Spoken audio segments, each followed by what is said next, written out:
Tudo bem, papai? Tudo bem. Estamos voltando depois dessa quarentena que nós estamos passando. Saudade de falar com o nosso público, com a nossa galera. Vamos O lá, que você tem feito aí? Conta pra gente, rapidinho. Tô curiosa, né? Tenho feito muita coisa. Visto televisão aberta, não saído de casa.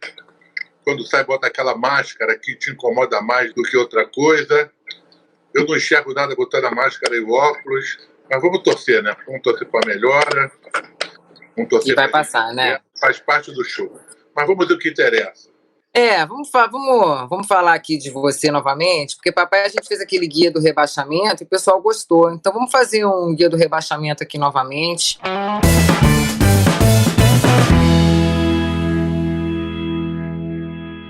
Então hoje você vai contar mais pra gente um pouquinho sobre o rebaixamento, entendeu? O que você fazia para tirar os times do rebaixamento, tá bom? Então a gente vai fazer mais algumas perguntinhas, ok? Ok, isso é um momento único, até porque foram coisas muito particulares que nós conversamos. Mas vamos lá, vamos dar início. Tá bom. Então eu vou te fazer uma primeira pergunta aqui, vamos lá. Na palestra pré-jogo decisivo contra rebaixamento, o que não pode faltar?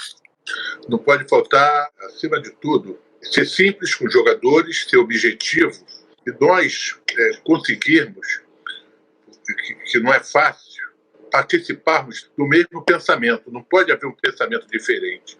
Muito acha que predição, quer dizer, os jogadores não gostam muito de predição. É porque eles participam pouco. E as minhas predições, os jogadores participavam muito. Por quê? Nós tínhamos que ter a mesma ideia. Não adiantava eu ir para uma ideia para lá e eles discordassem. Tinha que ver uma ideia do grupo dentro daquela forma que nós íamos jogar. Acima de tudo, é esse o ponto principal, você ter o plano 2. O que é isso? De repente, você vai para uma partida com uma ideia muito sólida. Mas chega lá, a partida se desenvolve totalmente diferente daquilo que você está pensando.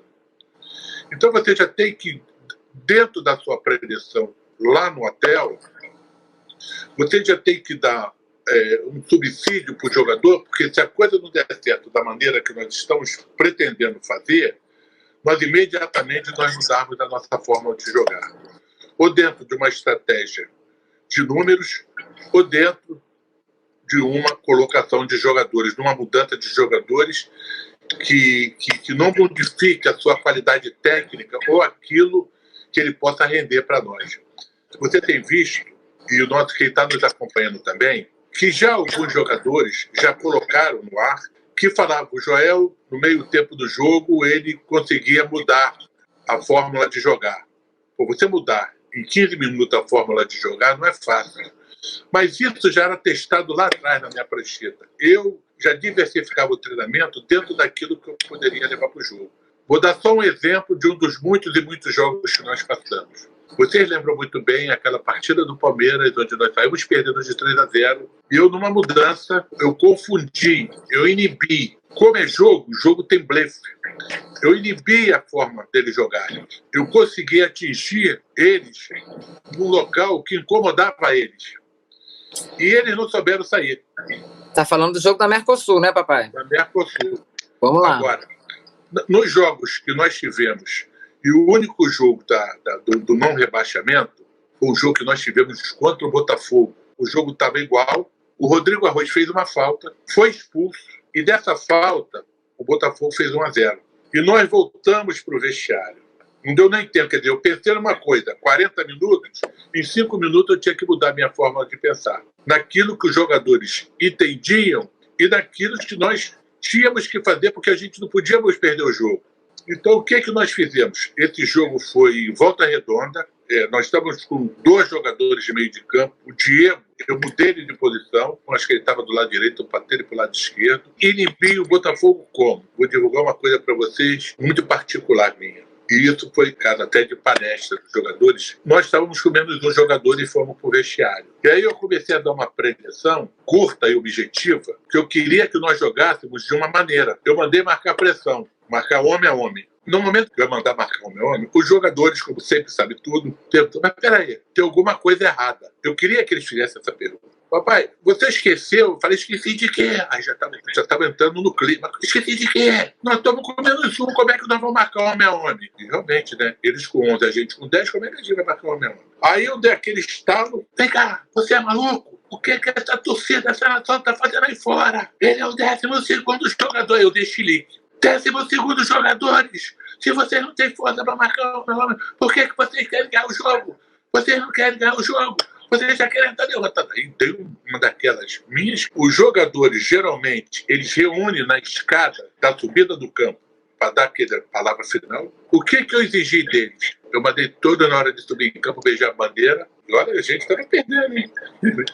E saudar a torcida. Já entramos correndo para saudar a torcida que nós íamos vencer o jogo. E viramos o jogo. E um desses jogadores que foi importante foi o Diego, porque ele disputou uma jogada 3 vezes. Ele disputou a primeira, disputou a segunda, disputou a terceira, ganhou as 3 jogadas seguidas e foi lá, saiu o gol. Quando saiu o gol, estava perto deles, do lado direito da trave, ele fez o gol e deu a volta, ou veio para me abraçar. Eu falei, não me abraça não, pelo amor de Deus. Aí eu quis correr para o vestiário. Foi quando saiu uma entrevista, que está aí daí na Globo, que o cara veio me entrevistar e eu levei um filho. Tá.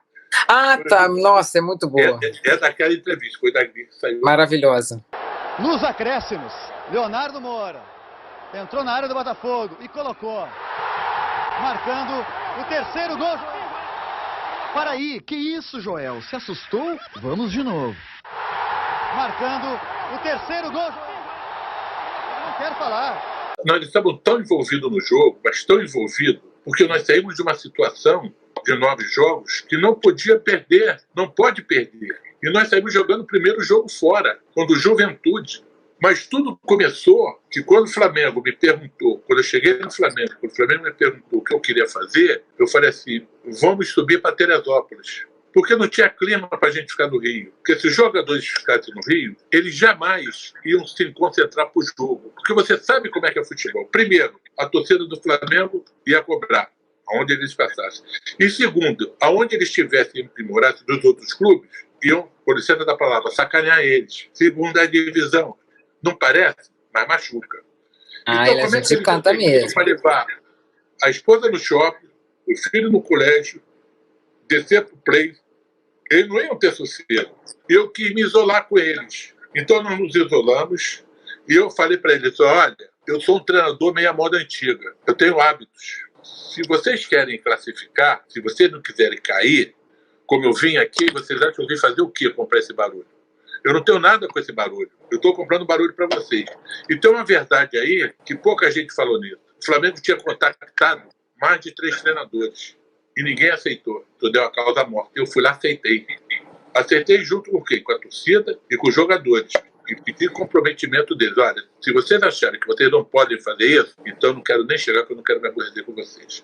Mas se vocês acharem que nós vamos fazer isso, que vai dar certo, então vamos juntos. Então nós vamos ter hora para tudo. Para dormir, para acordar, para tomar café, para almoçar, para lanchar, para treinar. Os jogadores que estiverem fora do peso vai entrar fora do peso, vão entrar dentro do peso. É difícil. Papai, é o biotipo dele. Não tem biotipo. O biotipo do jogador é aquele biotipo que tem rápido e leve. Tem que ser uma gazela. Ele desliza.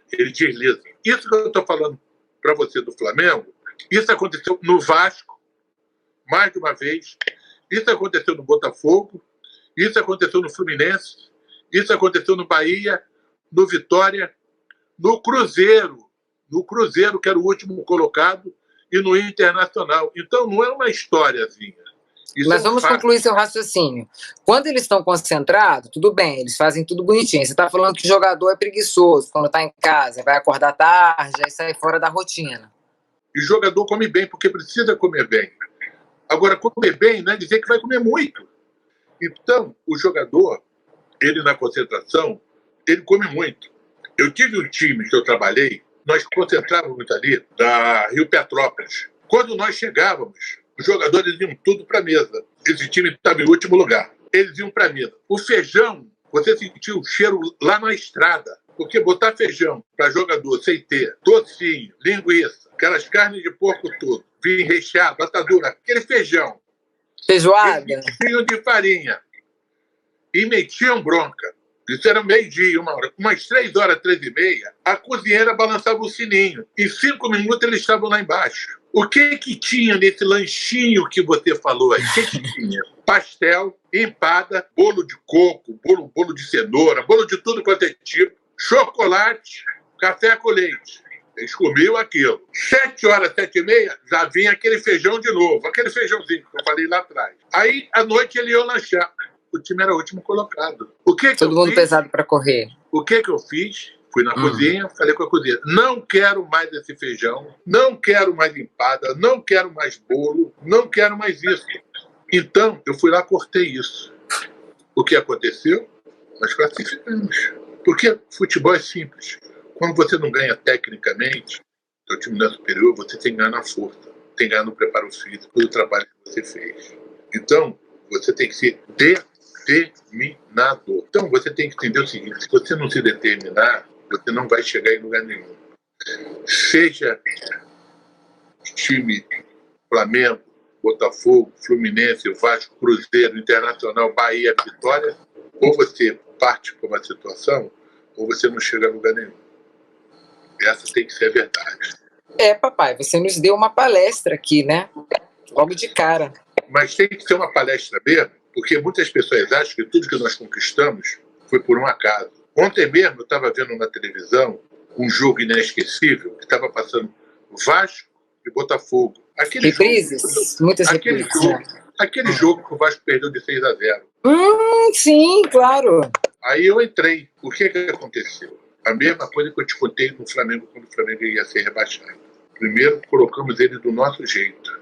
Depois, nós tomamos decisões dentro daquilo que nós devemos fazer. E até hoje, os jogadores brincam, como eu falei que o Louco sempre fala comigo, professor, eu estou com uma saudade das concentrações, que ele odiava a concentração. Ele e os outros, né? E era isso. Então, fórmula de trabalhar é uma só. No Brasil, isso foi feito. No Japão, isso foi feito. Na Arábia Saudita, isso foi feito no mundo árabe. Tá certo, papai. Você colocou, então, olha só, resumindo, você colocou o seu raciocínio aqui, certo? Primeiro você estava respondendo assim de forma pontual, com mesma linha, assim, sem dar exemplos, depois você começou a dar exemplos mesmo, entendeu? Do time, falou do Flamengo. Tem que entender o porquê. Ótimo. Se eu falar assim, eu subi para Teresópolis, eu pedi o presidente para ir para Teresópolis. Aí o cara ia entender, mas por que ele quis subir para Teresópolis? Eu quis me isolar, eu quis dar uma alimentação mais sadia para eles, eu quis tirar eles fora do problema que estava acontecendo psicologicamente. Todo mundo ia cobrar, iam cobrar até o filho deles. Então tem uma série de subsídios que envolve a saída para Teresópolis, não é só ir para lá. Bom, você já deu uma aula, então agora vou só te fazer umas perguntinhas e você vai responder, entendeu? Rápido. Aquelas coisinhas, pode ser mais rápido, enfim. Bate bola. Como você quiser, bate bola. O que tem um sabor mais especial para você, em termos de trabalho? Vencer um rebaixamento ou ganhar um título? Veja bem, ser campeão é sempre campeão, porque você vai ficar marcado na história do clube. Tal ano você foi campeão pelo Vasco, tal ano campeão pelo Flamengo, tal ano campeão do Fluminense. E os clubes têm o hábito de bater a foto do time campeão e deixar estampado para os jovens verem. Número 1. Número 2. Eu fui campeão do Flamengo e tirei o Flamengo do rebaixamento. 2 vezes. Me diz aí o que a torcida se lembra mais. E até hoje festeja comigo. Olha, papai, eu sou flamenguista. Eu jamais vou esquecer de você ter tirado o Flamengo 2 vezes do rebaixamento. É o que a torcida festeja. E olha que eu fui campeão injusto, hein? Isso aí é... Tudo isso. Eu encontrei com um torcedor do Flamengo no outro dia. Eu não sei por que cargas d'água ele veio tirar uma fotografia, tudo bem. Eu falei até do nosso canal, que está aí. Ele deu o cartão do nosso canal, ele me deu um abraço. Ele falou assim, você é sagrado por nós. Ponto. Eu me emocionei como eu estou falando para você. A mesma coisa, torcedor do Vasco. E agora passou uma série e eu recebi um monte de telefonemas, um monte de pessoas falando comigo, um monte de amigos me abraçando e falando assim, esse foi o maior título que nós conseguimos. O Botafogo, quando nós ganhamos o campeonato e passou na televisão, não sei se você viu, o torcedor gritou enlouquecidamente. Joel, eu te amo, eu te amo, eu te amo. Porque é um torcedor que eu nunca vi, gostaria de dar um abraço. Como passou o torcedor anterior, quando o Vasco tinha perdido de 6, ele queimando a camisa. E eu mandei ele lá que nós íamos dar uma camisa autografada para ele e nós íamos chegar à final do campeonato. E chegamos. E esse torcedor que eu nunca vi mais, ele foi no Botafogo ali em General Severiano, ele, a esposa e os filhos. Ele levou os filhos para dar um abraço. Como passa até hoje o título de 95, aquele gol de barriga do Renato. Olha que o Fluminense tem 30 títulos, mas aquele ele lembra. Então são coisas na vida que as duas coisas representam muito. Primeiro, você não deixar um time grande ser rebaixado, ou qualquer clube ser rebaixado, porque aquilo é uma ofensa. Ofensa à camisa, ofensa à torcida, ofensa à história do clube.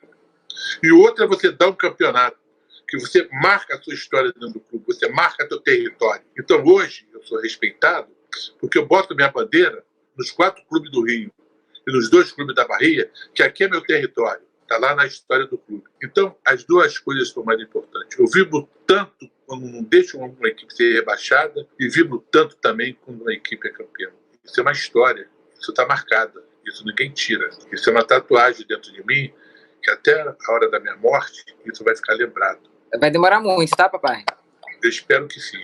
Eu vou levar as bandeiras, que eu quero a bandeira, como eu fiz no meu aniversário de 70 anos, e botei as bandeiras de todos os clubes. Foi verdade. Pô, então tem coisa mais, eu fico até emocionado, cara. Ai, meu Deus. E outra coisa, aproveitando que você falou aí, nesse período de quarentena realmente tivemos muitos jogos reprises, né? Agradecer o pessoal aí que mandou muita mensagem, os botafoguenses, flamenguistas, os vascaínos, o pessoal também aí da Bahia, Vitória, inclusive a gente tem que gravar um episódio aí também sobre isso, e também achei muito interessante porque eu fui fazer essa pergunta pra você e acabou que você reverteu essa pergunta pra gente, assim, que é torcedor. E também vou falar uma coisa que eu tenho certeza que muito torcedor pensa, por exemplo, no meu caso, sou flamenguista, é muito bom a gente poder ver uma Libertadores, ser campeão brasileiro, mas realmente a gente poder falar, nossa, quando a gente saiu lá do rebaixamento e foi lá pra cima, né?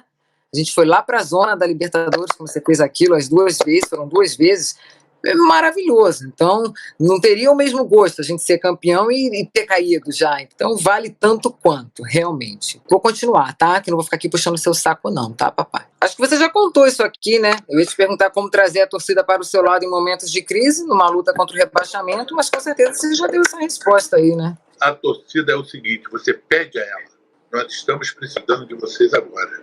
Isso aconteceu em todos os clubes que eu passei. E tu tem história no Flamengo, que geralmente na véspera de jogo fechavam os portões para ir ver o treino. E o clube tinha mania de fechar, senão virava uma festa. Quem ali determina aquilo é o treinador, não é ninguém. Aquilo é decisão do treinador. Então eu chegava e falava, pode ir lá e abre o portão que eles querem vir para aqui para o treino. Aí entrava aquela avalanche. Aí aquilo servia para mim, falar com o jogador, eles não esperaram amanhã, eles vieram hoje. Você acha que eles deixaram a casa deles para vir aqui fazer o quê?